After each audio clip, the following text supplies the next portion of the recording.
Hello everyone, today we're going to look at one of the named checkmates called Boden's mate.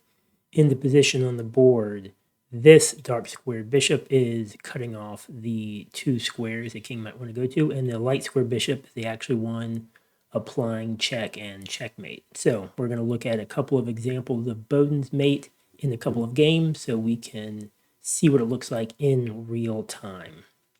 So this will be similar to some of our other videos where the pieces will just play themselves, and then when Boden's mate, a couple of moves beforehand, shows itself, we can take a look and see if we can figure out how to actually perform it. So black is going to be the one performing Boden's mate, so you know that it's going to involve the two bishops, right?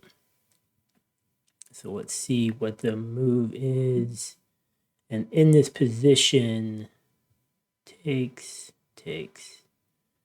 and here we are. You can see mate in 2. So take a second, pause the video, and look for Boden's mate.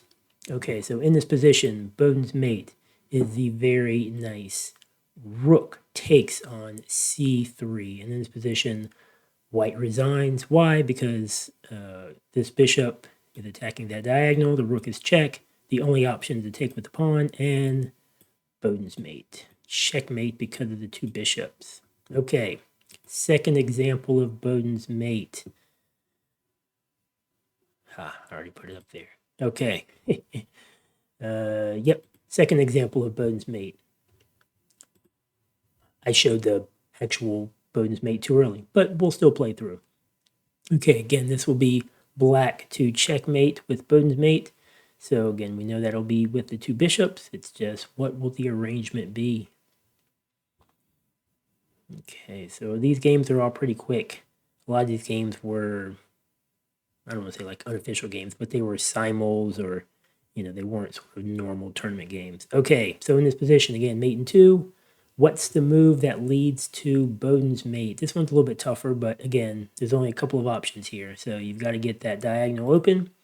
And like we looked at when I showed you before the pieces started moving, if you paid attention, it's the queen sacrifice. Very nice. Again, bishop's cutting off the diagonal. The queen is checking. So what does white have to do? He has to take, and then now this bishop, which had not been involved in the game, slides in for the checkmate. Very nice. Okay, one more example, and I think we've got it.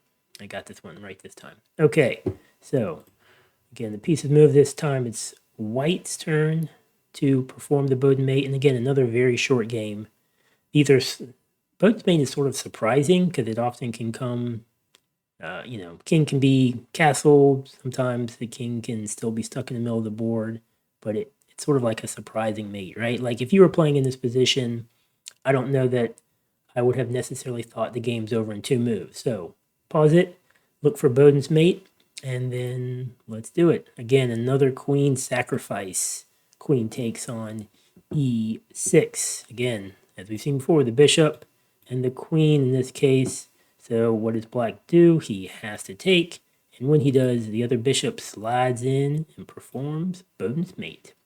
Okay, that was a simple review of that mate. I only said it like, 25 times or something. So I hope you learned it. It's a very powerful checkmate. It can be very surprising because, again, you can spring it on your opponent at a relatively early point in the game. Okay, hope you enjoyed. Thanks for watching. Oh, and subscribe.